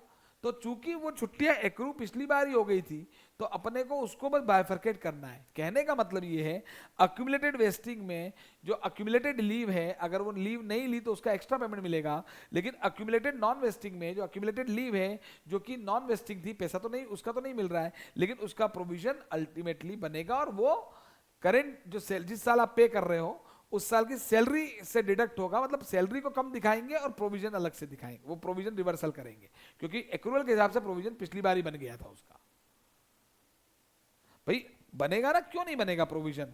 भाई यहां पर देखिए आप, मैंने salary to bank current year की 30 लाख कर दी, ईयर वन यहां कर दी। अब फर्स्ट ईयर के एंड पे मैंने खुद ने बोला अक्यूमुलेटेड है तो अगले साल कैरी फॉरवर्ड होगी, है ना। तो मैं एक अनुमान लगा रहा हूं कि बॉस मुझे अगले साल अगर इसने एम्प्लॉई ने छुट्टी के बदले में छुट्टी ले ली, छुट्टी के बदले में छुट्टी ले ली, तो मुझे उसको अलाउ करना पड़ेगा, छुट्टी देनी पड़ेगी, क्योंकि मैंने अक्यूमुलेटेड बोला है। तो फिर मैंने एस्टिमेशन यहां क्यों नहीं कुछ किया इस सवाल में, क्योंकि मैंने मान लिया कि पूरी छुट्टियां सारे, वो एक ही एम्प्लॉई है ना, वो छुट्टियां ले लेगा, वो एक एम्प्लॉई है, उसके खाते में 15 छुट्टियां हैं, मैं अज्यूम करके चल रहा हूं, मैं फर्स्ट ईयर में भी अज्यूम करके चल रहा हूं कि वो एक एम्प्लॉई है, उसकी अनयूज्ड लीव 15 है, वो अगले साल ले लेगा, इसलिए पूरा 1.5 लाख का प्रोविजन बनाया है, वरना यहां पे एस्टिमेशन यूज होगा। ये पॉइंट भी लिख लो आप, अभी समझा दूंगा मैं आपको। वेस्टिंग वाला जो केस था, अक्यूमुलेटेड लीव थी और वेस्टिंग थी, तो कोई एस्टिमेशन नहीं है, और अगर अक्यूमुलेटेड में नॉन वेस्टिंग है तो इसमें अनुमानित बेसिस पे प्रोविजन बनेगा। सर अनुमानित क्यों बनेगा, अभी तो आपने नहीं बनाया? नहीं, अभी मैंने दोनों केस में 1.5 लाख क्यों बनाया, ऊपर वाले दोनों सवाल में 1.5 लाख क्यों बनाया, क्योंकि मैंने पहले वाले केस में तो 1.5 लाख ही बनाना था, ठीक है ना, एक एम्प्लॉई वो कैश मांग लेगा बॉस, ये तो क्लियर हो गया। सेकंड वाले केस में मैंने अज्यूम किया कि वो एक एम्प्लॉई अगले साल 15 दिन की छुट्टी ले लेगा, ये मैंने अज्यूम कर लिया, तो एस्टीमेट और एक्चुअल सेम हो गए,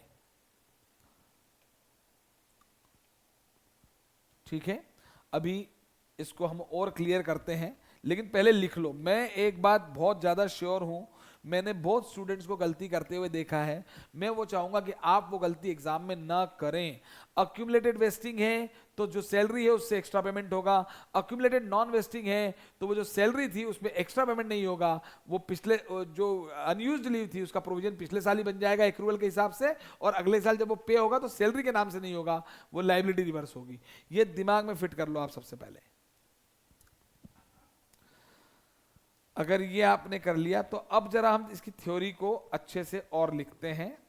मैं यहां नोट करवाऊंगा अब आपको, एक बार मैंने फॉर्मूले कुछ लिखवाए हैं, चलिए। हाँ,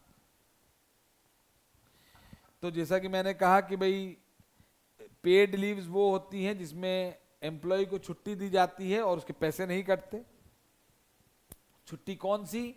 तो sir Sunday, other public holiday और डिसाइडेड हॉलीडेज के अलावा वाली। और इनके नाम क्या है? तो various sick leave, casual leave, privilege leave, सब कुछ है। अब यहां पे आए, इसको नोट करना शुरू करेंगे। Recognition of leave compensation.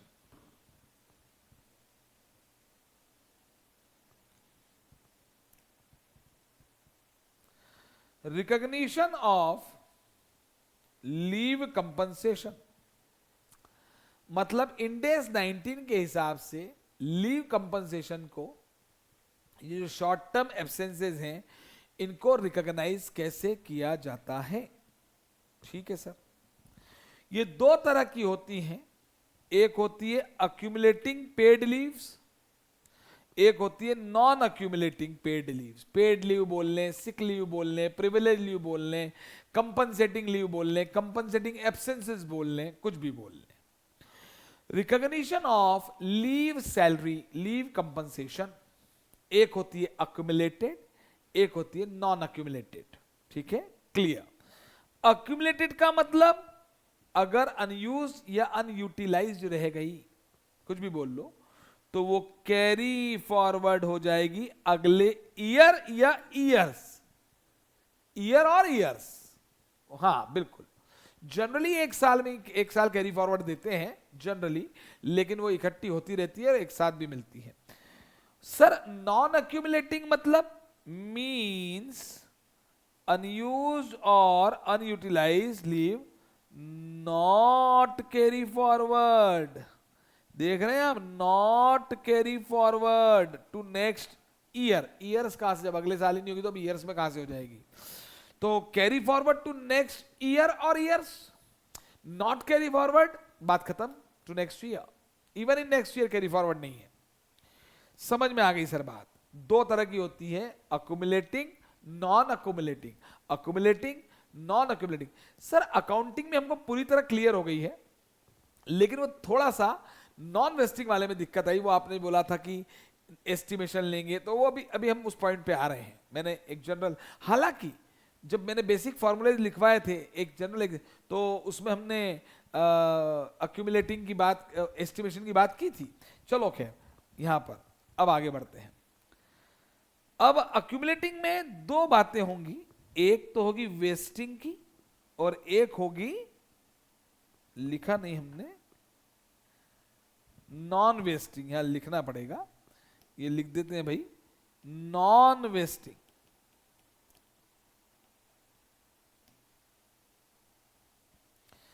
Sir wasting का मतलब एम्प्लॉय को बोलेंगे देख भाई तू छुट्टी ले ले, नहीं ले पाया तो अगले साल कैरी फॉरवर्ड हो जाएगी, और उसमें भी नहीं ले पाया ना तो भी तुझे कैश मिलेगा।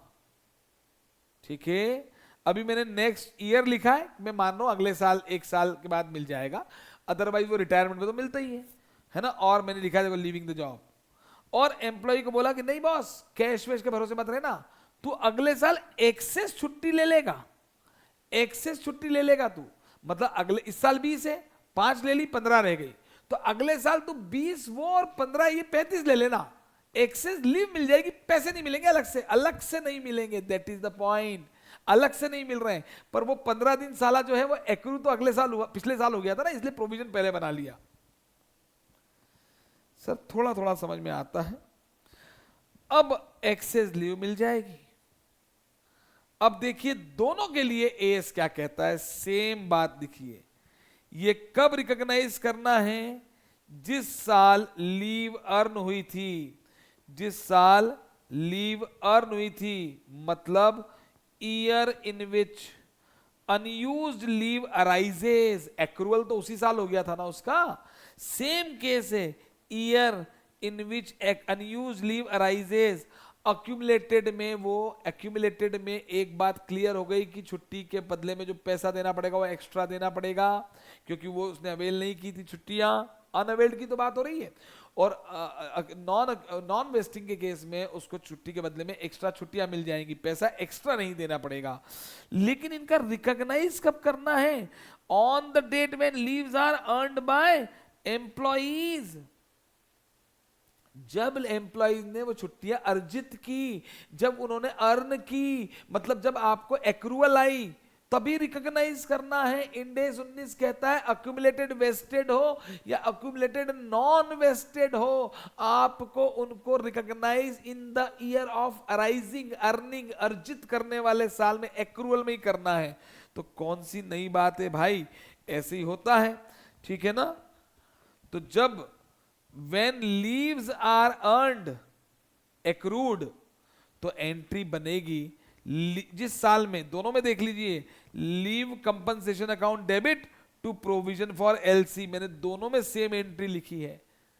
यस, चाहे फर्स्ट ईयर की बात कर रहा हूं मैं भी, पहले साल में उन 15 दिन की छुट्टी के लिए मेरे को लीव कंपनसेशन को डेबिट करना पड़ेगा, प्रोविजन फॉर एलसी को क्रेडिट करना पड़ेगा। लीव कंपनसेशन को डेबिट करना पड़ेगा, प्रोविजन फॉर एलसी को क्रेडिट करना पड़ेगा ईयर 1 में ही। और अभी मेरे ऊपर वाले सवाल में यहां भी 1.5 लाख का अमाउंट था और इस वाले सेकंड अनवेस्टेड में भी 1.5 लाख था। हालांकि जरूरी नहीं है ये वाला अमाउंट सेम हो, वो तो मैंने एक्चुअल को ही एक्सट्रीम अज्यूम कर लिया था। अरे भाई अभी क्लियर होगा, चलो अमाउंट छोड़ो, एंट्री क्लियर है ना? हाँ सर क्लियर है। और जब आप कैश पे करोगे ना, जब आप कैश पे करोगे, इसमें तो कैश पे करोगे आप, तो provision for LC to bank करना पड़ेगा आपको, ठीक है। लेकिन जो नॉन वेस्टेड है, when employ take carry forward leave in next year, या तो ले लेगा या वो लैप्स हो जाएगी, या तो वो लेगा या वो लैप्स हो जाएगी। तो फिर आपने इसमें भी चूंकि पिछली बार प्रोविजन बना लिया था, तो provision for LC debit to bank, और देखिए मैंने क्या लिखा है, करेंट ईयर सैलरी की जगह पर, मतलब वो जो 1.5 लाख था उस 30 लाख में से कम किया था मैंने, मतलब उस 1.5 लाख को मैं सैलरी नहीं बोलूंगा, उस 1.5 लाख को मैं सैलरी नहीं बोलूंगा, उसको प्रोविजन फॉर एलसी रिवर्स कर रहा हूं मैं, क्योंकि वो एक्रूअल के हिसाब से पिछले साल ही प्रोविजन बन गया था उसका, ठीक है। तो सर ये बात थोड़ी थोड़ी और समझ में आई है, अकाउंटिंग एंट्री से क्लियर हुआ। मैं एक बात यहां पर फिर अपने सारे स्टूडेंट्स को कहता हूं, क्लियर तो अपनी जगह है, लेकिन मैंने देखा है कि क्लियर करने के चक्कर में एग्जाम का क्वेश्चन गलत करके आते हैं। दिमाग में फिट कर लो, चाहे अक्यूमुलेटेड वेस्टेड हो चाहे अक्यूमुलेटेड नॉन वेस्टेड हो, हमेशा ईयर जो ईयर ऑफ एक्रूअल है उसी ईयर में अनयूज्ड लीव का प्रोविजन बनेगा। अमाउंट भूल जाओ भी 1.5 लाख, प्रोविजन बनेगा। और अगर नेक्स्ट ईयर 2 पे आएंगे तो वो एक्स्ट्रा पेमेंट होगा, जबकि Y2 में अपना नॉन वेस्टिंग वाले में एक्स्ट्रा पेमेंट नहीं होगा, पेमेंट तो टोटल वही होगा, वो उसमें से उसकी जगह पर वो आ जाएगा प्रोविजन। ये दिमाग में फिट कर लो, वरना एग्जाम का क्वेश्चन गलत हो जाएगा। मैंने बहुत स्टूडेंट्स को गलती करते हुए देखा है, ठीक है, वो आपसे नहीं होगी, अभी हो गया। अब आ जाते हैं कैलकुलेशन पे, कि जो मैं एंट्री पास कर रहा हूं LC account debit to provision for LC, sir ये एंट्री आप दोनों जगह कर रहे हो, अक्यूमुलेटेड वेस्टेड में भी कर रहे हो, अक्यूमुलेटेड नॉन वेस्टेड में भी कर रहे हो। बिल्कुल कर रहा हूं। तो सर इसका अमाउंट तो आपने ऊपर वाले एग्जाम्पल में 1.5 लाख लिया था, हाँ लिया था, लेकिन वो अमाउंट निकलेगा कैसे वो देख लेते हैं। टोटल नंबर ऑफ एम्प्लॉइज, मैंने भी एक ही एम्प्लॉय लिया था, अनयूज्ड लीव 15 इंटू 10 1.5 लाख। अरे सर हाँ ये फॉर्मूला हो गया, total number of employees into total number of unused leaves into salary पर एम्प्लॉय पर डे, है ना, ये हो गया।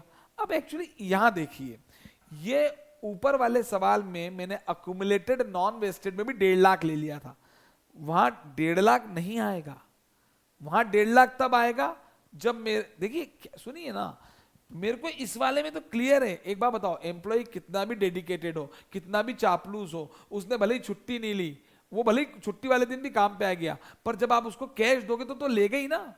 उसमें हम ये अनुमान, जैसे अभी यहाँ पे तो एक एम्प्लॉय था, एग्जाम में मान लीजिए आ जाए 100 एम्प्लॉय थे, सबके खाते में 15 दिन की छुट्टी थी और 10,000 रुपए थे, तो मुझे क्या मालूम अगले साल ये एम्प्लॉय रहेंगे कि नहीं। अगले साल ये एक्यूमुलेटेड लीव थी ना, तो हो सकता है ना अगले साल वो छुट्टी नहीं ले, पर कैश तो लेगा ही लेगा ना, अगले साल तो कैश तो लेगा ही लेगा।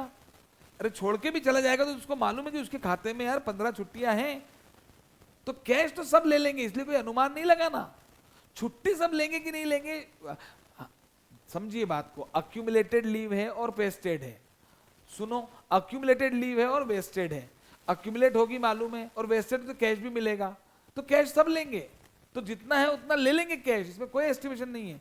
लेकिन अगले साल अगर अक्यूमुलेटेड है और नॉन वेस्टेड है, नॉन वेस्टेड है तो कैश तो मिलना नहीं उसे, पर वो छुट्टी भी लेगा कि नहीं लेगा क्या मालूम, दैट इज द पॉइंट। वरना हाँ, तो इसलिए बोला गया कि number of employees expected to utilise the unused leave next year.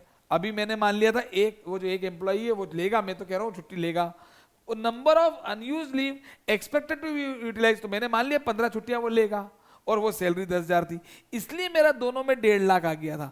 अगर हम मान लेते हैं, मैं एक सवाल ले लेता हूं जो हमने एक जनरल एग्जांपल बताया था कि मान लीजिए 100 एम्प्लॉई थे, एक के खाते में 6 अनयूज लीव थी, और सैलरी पर एम्प्लॉई पर डे 10,000 रुपए थी, तो 100 इंटू 6, 600 इंटू 10,000, 600 इंटू कितना हो गया ये 10,000 इंटू 60,000, 6 लाख, 60 लाख रुपए का प्रोविजन हो गया। अब अगर यही अक्यूमुलेटेड नॉन वेस्टेड होती, भाई कैश लेने तो सब आ जाएंगे, कैश तो सबको ही मिलेगा, लेकिन अक्यूमुलेटेड पैसा तो देना नहीं है, लेकिन अगले साल में जो टोटल अमाउंट दूंगा उसी में से इसको डिडक्ट करना है मुझे, तो वो प्रोविजन तो इस साल बनेगा, तो मैं इस साल सोचूंगा कि यार 100 में से ऐसे कितने एम्प्लॉई हैं, मुझे मालूम है ना, मैं तो बोलूंगा यार ये जो है ना 10 एम्प्लॉई, 10% एम्प्लॉई ऐसे, मेरे को तो मालूम है, मेरे बिल्कुल चापलूस है, एम्प्लॉयर को मालूम है गुलाम है साले, छुट्टी लेंगे ही नहीं, अरे ये तो गुलाम लोग हैं, ये तो मेरे चापलूस हैं, ये तो मेरे तलवे चाटने वाले हैं, अरे इनको तो मैं अपने ऐसे होते हैं एम्प्लॉइज भी।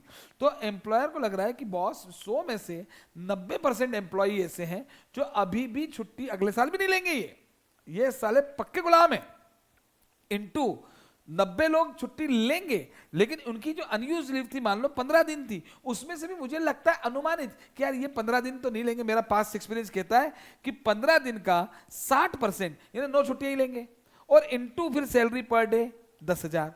तो समझिए कि यहां पर आपको एस्टिमेशन करना पड़ेगा, क्योंकि यू डोंट नो कि भाई सारे एम्प्लॉई अगले साल छुट्टी के बदले में छुट्टी ले, जरूरी नहीं है, सारे एम्प्लॉई अगर जो छुट्टी लेंगे भी तो वो पूरी की पूरी अनयूज छुट्टियां ले, जरूरी नहीं है। तो इसीलिए इंडेक्स कहता है कि इसका मेजरमेंट इफेक्ट होगा और ये एस्टिमेटेड बेसिस पर होगा। मतलब बहुत ज्यादा क्लियर हूं मैं यहां पर। अच्छा, ये भी क्लियर हो गया। और सैलरी पर डे कैसे निकलेगी, तो वो तो हमने निकाल दी थी, annual salary upon number of working days. Working days कैसे आएंगे, 365 माइनस वो जो ऑफिशियल हॉलीडेज थी मैंडेटरी वाली, वो हट जाएगी, ठीक है, उसको 10,000 आ गया था।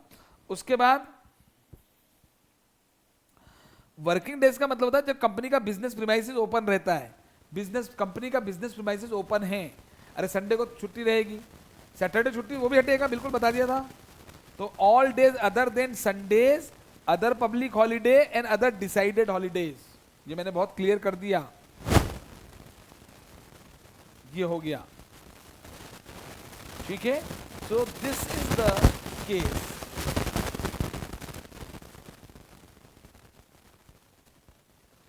तो अब अपन एग्जामिनेशन के कोई भी क्वेश्चन को कर लें, और तीसरा केस क्या था, नॉन अक्यूमुलेटिंग, तो बात ही खत्म हो गई। नॉन अक्यूमुलेटिंग है तो छुट्टी ली तो ठीक, वरना लैप्स, जो इस साल की सैलरी थी वो तो मिलनी है आपको, ठीक है ना, छुट्टी ली तो ठीक, नहीं तो लैप्स। तो ना तो छुट्टी के बदले में कैरी फॉरवर्ड होगी, ना छुट्टी के बदले में छुट्टी मिलेगी, ना छुट्टी के बदले में पैसा मिलेगा। तो जब कुछ भी नहीं मिलेगा तो नो अकाउंटिंग ट्रीटमेंट। तो ये बिल्कुल क्लियरिटी आ जाती है। एक सिंपल सी बात है कि अपने को एक कॉन्सेप्ट क्लियर है। लेकिन अभी भी मैं इसका एक और रीजन आपको दे दूंगा कि अक्यूमुलेटेड नॉन वेस्टिंग में हमने पिछले साल प्रोविजन क्यों बना लिया। लेकिन अगर आप पहले सिंपली अक्रूवल के हिसाब से सोचें कि देना तो 30 लाख ही थे, वो 30 लाख ही उसको देने हैं, 280 दिन के ही देने हैं, लेकिन 15 दिन घटने के बावजूद भी आपको 30 लाख देने पड़े, तो इसका ये मतलब है कि एडिशनल पैसे नहीं देने पड़े आपको। लेकिन वो जो 15 दिन था उसने उसका यूज अगले साल किया, तो क्या हुआ, एक्रूवल तो पिछले साल ही हो गया था। यस डेफिनेटली, आप पैसे नहीं काट पाए ना उसके। अरे आप पिछले 15 दिन के पैसे इस बार क्यों नहीं काट पाए, क्योंकि आपने उसको अक्यूमुलेट करके दे दिया था छुट्टी का। तो कहीं ना कहीं जो 30 लाख रुपए टोटल दिए गए हैं, ठीक है ना, तो आप उसके 15 दिन जो वो नहीं आया था, वो जो 15 दिन उसने छुट्टियां नहीं ली थी, आप उसके पैसे नहीं काट पाए, तो अल्टीमेटली टोटल पेमेंट तो जो है बाइफरकेट होगा फिर। ठीक है, तो ये एक जनरल बात समझ में आ जाती है, ये नोट कर लीजिए। Salary per day, annual salary divided by number of working days in the year. Number of working days in the year कैसे आएगा? वर्किंग डेज तो वही होंगे ना जिस दिन आपका बिजनेस ओपन होगा। तो other than Sunday, other than official public holidays and other than other decided holidays.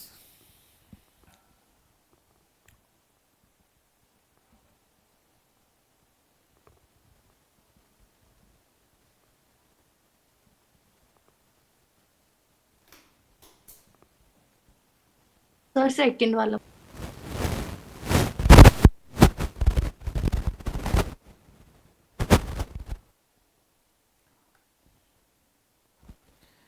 तो ये जो है हमारा शॉर्ट टर्म कंपनसेटेड एक्सपेंस एब्सेंसेस था। हमने कुछ बेसिक एग्जांपल्स भी किए थे, और अभी आपको ये भी क्लियर होगा कि कहाँ हम एस्टिमेशंस ले रहे थे। देखिए अक्यूमुलेटेड ये सारे नोट्स हमने लिखे थे।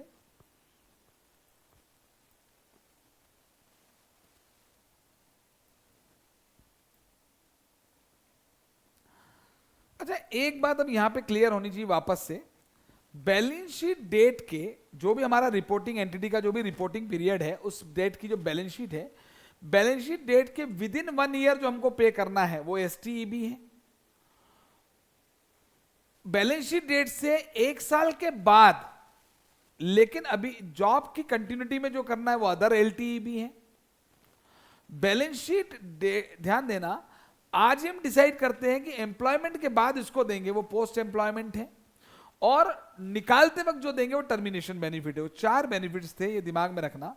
देखिए मैं यहां पर एक बार फिर कहूंगा कि बहुत इंपॉर्टेंट बात बोलने जा रहा हूं। ये जो टर्मिनेशन बेनिफिट है ना, ये हमेशा पेमेंट भी जॉब पीरियड के बाद होता है, और इनका एक्रूअल भी जॉब पीरियड के बाद ही होता है। मतलब जैसे ही मैंने आपको निकाला, टर्मिनेट किया, या आप वॉलंटरी रिटायरमेंट ले रहे हो, तो उसी वक्त एक्रू होगा, और उसी वक्त ही उसके आगे पेमेंट होगा। वो मतलब जो टर्मिनेशन बेनिफिट है ना, ये कभी भी ड्यूरिंग द जॉब नहीं है, ना तो इसका एक्रूअल ड्यूरिंग द जॉब है, ना इसका पेमेंट ड्यूरिंग द जॉब है। लेकिन ये जो बाकी 3 है, शॉर्ट टर्म, पोस्ट एम्प्लॉयमेंट और अदर लॉन्ग टर्म, तो पहले तो ये समझना कि पोस्ट एम्प्लॉयमेंट भी लॉन्ग टर्म ही है, पोस्ट एम्प्लॉयमेंट भी है तो लॉन्ग टर्म ही। लेकिन इन पोस्ट एम्प्लॉयमेंट में और अदर लॉन्ग टर्म में अंतर क्या है? अदर लॉन्ग टर्म वाला एक्रूअल भी जॉब के दौरान हो रहा है, पेमेंट भी जॉब के दौरान ही हो रहा है, पर चूंकि वो आज बैलेंस शीट डेट से 1 साल बाद की बात हो रही है, इसलिए उसको अदर लॉन्ग टर्म बोल रहे हैं। पोस्ट एम्प्लॉयमेंट वाला एक्रूअल तो अभी हो रहा है, जैसे मुझे मालूम है मुझे ग्रेच्युटी देनी है, मुझे पीएफ देना है, तो एक्रू तो हर साल हो रहा है, लेकिन पेमेंट उसका मेरे को जॉब के बाद करना है, रिटायरमेंट के बाद करना है, डेथ पे करना है। तो अंतर समझें, इस एसटीईबी का एक्रूअल भी जॉब के दौरान होगा, एसटीईबी का एक्रूअल भी जॉब के दौरान होगा, पेमेंट भी जॉब के दौरान होगा, लेकिन बैलेंस डेट से विद इन 1 ईयर हो जाएगा। यस, अदर लॉन्ग टर्म का एक्रूअल भी जॉब के दौरान होगा, पेमेंट भी जॉब के दौरान ही होगा, लेकिन बैलेंस शीट डेट से 1 साल से बाद में देना है, और जॉब छोड़ने के पहले देना है, जो जॉब के दौरान बोल रहा हूं। तो पोस्ट एम्प्लॉयमेंट का एक्रूअल भी जॉब के दौरान होगा, एक्रूअल जॉब के दौरान होगा, लेकिन पेमेंट जो है इसका एम्प्लॉयमेंट छोड़ते वक्त होगा। इसलिए देखिए एम्प्लॉय बेनिफिट नहीं बोला, पोस्ट एम्प्लॉयमेंट बेनिफिट। इसमें एम्प्लॉय वर्ड आ रहा है, इसमें भी एम्प्लॉय वर्ड आ रहा है, क्योंकि एम्प्लॉयर एम्प्लॉय रिलेशनशिप एग्जिस्ट करता है। आप समझो ना, पोस्ट एम्प्लॉयमेंट एम्प्लॉय बेनिफिट क्यों नहीं बोला? क्योंकि पोस्ट एम्प्लॉयमेंट मतलब वो एम्प्लॉय रहा ही नहीं, तो इसलिए पोस्ट एम्प्लॉयमेंट को इसको हमने शॉर्ट टर्म एम्प्लॉय बेनिफिट बोला, इसको हमने other long term employ benefit बोला। क्यों एम्प्लॉय वर्ड यूज करने का मतलब है कि इनके बीच में एम्प्लॉयर एम्प्लॉय रिलेशनशिप है ना, तो इसलिए। लेकिन पोस्ट एम्प्लॉयमेंट और टर्मिनेशन बेनिफिट में कहीं भी एम्प्लॉय वर्ड यूज नहीं है, मतलब एम्प्लॉयर एम्प्लॉय रिलेशनशिप खत्म हो चुका है। लेकिन इसमें भी अंतर है, इसमें टर्मिनेशन बेनिफिट एक्रूअल भी टर्मिनेशन पे हो रहा है, और पेमेंट भी टर्मिनेशन उसके थोड़ा बाद होगा, लेकिन पोस्ट एम्प्लॉयमेंट में एक्रूअल जॉब के दौरान ही हो रहा है। तो ये बड़ी इंपॉर्टेंट बात यहां पर आती है सामने, कि अगर हम बात करें, अगर हम इस बात को भी समराइज फॉर्म में लिखें, जैसा कि अभी हमने ये लिखा था, ये तो आपने लिख ही लिया, नो एस्टिमेशन और एस्टिमेशन वाला पॉइंट भी। तो भाई एसटीईबी पीईबी, देखिए पीईबी और अदर एलटीईबी और टीबी, ये 4 थे। इसका जो एक्रूअल है ये ड्यूरिंग जॉब होगा, इसका भी एक्रूअल ड्यूरिंग जॉब होगा, इसका एक्रूअल ड्यूरिंग जॉब होगा, ये नॉट ड्यूरिंग जॉब होगा। अब आपने टर्मिनेट कर दिया है, उसने रिटायरमेंट लिया, तभी तभी वो एक्रू हुआ ना, तो एग्जैक्टली तभी हो रहा है वो, नॉट ड्यूरिंग, मतलब जॉब के दौरान नहीं बोलेंगे इसको। लेकिन इसका जो पेमेंट होगा ये भी ड्यूरिंग जॉब होगा, और अकाउंटिंग तो पेमेंट से नहीं चलेगी, अकाउंटिंग तो हमेशा ही एक्रूअल से चलती है, ये भी ड्यूरिंग जॉब होगा। नो, इसका नॉट ड्यूरिंग जॉब होगा, ये भी ड्यूरिंग जॉब होगा, पेमेंट भी, और ये नॉट ड्यूरिंग जॉब होगा। ये मैंने थोड़ा सा इससे भी फर्क नहीं पड़ जाएगा, लेकिन एक लॉजिक और क्लियर हो जाता है कि ठीक है सर, हाँ ये ठीक बात है ना? जी सर, बिल्कुल ठीक है। ये एक और समराइज बात हमने यहां लिख दी।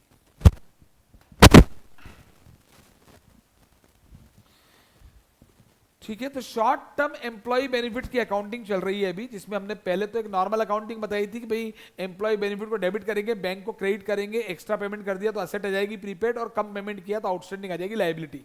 फिर उसमें 2 स्पेशल केसेस थे, एक तो था शॉर्ट टर्म कंपनसेटेड एब्सेंसेस यानी पेड लीव यानी कैजुअल लीव यानी सिक लीव, तो उसकी हमने अकाउंटिंग देख ली। उसमें accumulating, non accumulating, non accumulating में कुछ भी नहीं करना है, अक्यूमुलेटिंग में वेस्टेड और अनवेस्टेड, वेस्टेड और अनवेस्टेड दोनों में एक्रूअल के हिसाब से जिस साल वो अर्न हुई है उसी साल प्रोविजन बनेगा, एक में एक्चुअल बन जाएगा, एक में एस्टिमेटेड बन जाएगा बस। और अगले साल जब पेमेंट होगा तो वेस्टेड वाले में एक्स्ट्रा पेमेंट होगा और अनवेस्टेड वाले में एक्स्ट्रा नहीं होगा, वो उसी में से डिडक्ट करके दिखाएंगे, बस दैट्स इट।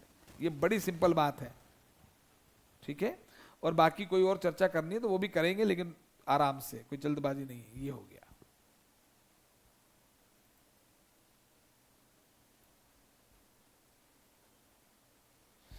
ये जरा, हाँ, अब शॉर्ट टर्म एम्प्लॉय बेनिफिट्स में एक और शब्द आता है बोनस।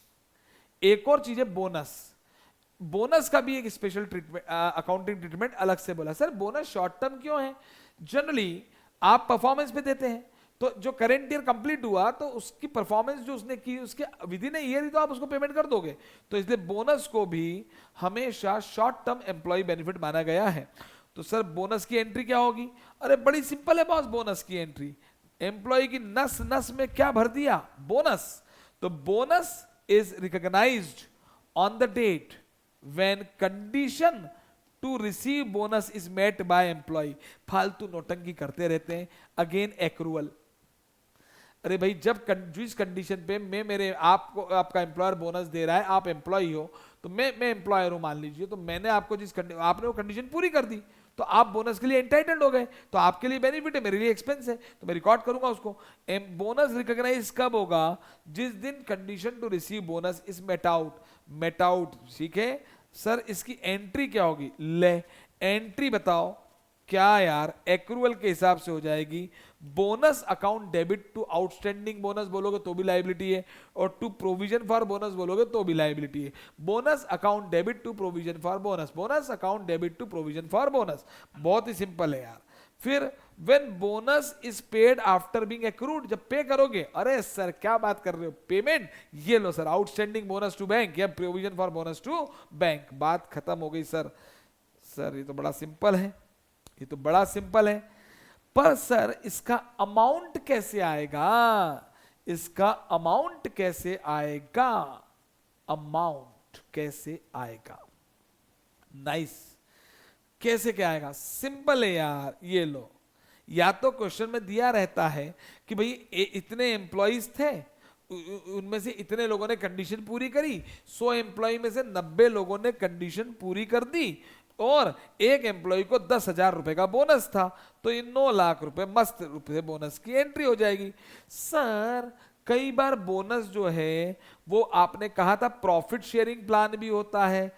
हाँ, तो भाई X1 X2 वाला ईयर है, हमने अपने एम्प्लॉय को बोला कि भैया इस साल जो भी प्रॉफिट होगा ना वो उसका 10% देंगे तुमको। जाहिर सी बात है X1 X2 का प्रॉफिट जो है वो एक साल बाद तो पता चल ही जाएगा, और अगले साल X2 X3 के पहले ही वो बोनस के लिए आपको, भाई एक्रू तो इसी साल हो रहा है ना वो, चूंकि प्रॉफिट तो आपको ईयर एंड के बाद ही पता चलता है, प्रैक्टिकली तो 31 मार्च को भी पता नहीं चलता और थोड़े बाद पता चलता है। तो एक्रू तो X1 X2 में ही हो रहा है ना, ये भी खेल तो एक्रूअल का ही है ना, पेमेंट से क्या मतलब है। यस, तो फिर प्रॉफिट शेयरिंग प्लान भी बोलते हैं। तो उसमें जो प्रॉफिट अर्न है, मान लो एंटिटी का प्रॉफिट जो है वो 10 करोड़ रुपए का है, आपने बोला साहब 1% बोनस देंगे तो 10 लाख रुपए का बोनस आ गया, खत्म बात। और यह नंबर ऑफ एम्प्लॉयज के हिसाब से दिया रहेगी इंफॉर्मेशन, तो वैसे आ जाएगा, बात खत्म। सर ये तो बड़ा सिंपल था, बड़ा सिंपल था। तो शॉर्ट टर्म एम्प्लॉय बेनिफिट में माहौल क्या था, एक तो आप उसको एम्प्लॉय बेनिफिट एक्सपेंस मान लो, मानना ही था वो तो नॉर्मल केस में। अगर ज्यादा पेमेंट दिया तो प्रीपेड आ जाएगा, कम पेमेंट दिया तो आउटस्टैंडिंग आ जाएगा, वो बता दिया। फिर शॉर्ट टर्म कंपनसेटेड एब्सेंस, उसकी बात कर ली। उसमें अक्यूमुलेटिंग, नॉन अक्यूमुलेटिंग, अक्यूमुलेटिंग में वेस्टिंग, नॉन वेस्टिंग, उसकी बात कर ली। और तीसरा बोनस, बोनस में दो बातें हो गई, फिक्स्ड और परसेंटेज ऑफ प्रॉफिट, खत्म बात, खत्म हो गया। Accounting for STEB is complete, accounting for STEB is complete. और यकीन मानिए कि other long term employ benefit की अकाउंटिंग में ज्यादा टाइम कुछ है ही नहीं, टर्मिनेशन बेनिफिट की अकाउंटिंग में कुछ है ही नहीं। अब जो भी इस इंडेस 19 में है वो है post employment benefit, post employment benefit, ठीक है। सर पोस्ट एम्प्लॉयमेंट बेनिफिट क्या होंगे, डेफिनेटली पोस्ट एम्प्लॉयमेंट है तो लॉन्ग टर्म है, ठीक है ना, लेकिन वो एम्प्लॉयमेंट के बाद पे करने हैं, पर एक्रू एम्प्लॉयमेंट के दौरान होंगे। यस, हर साल पीएफ में कंट्रीब्यूशन जाता है, हर साल ग्रेचुटी में आपको प्रोविजन करना पड़ता है, देना आपको रिटायरमेंट डेथ पर है। तो इसकी अकाउंटिंग हमें सीखनी है।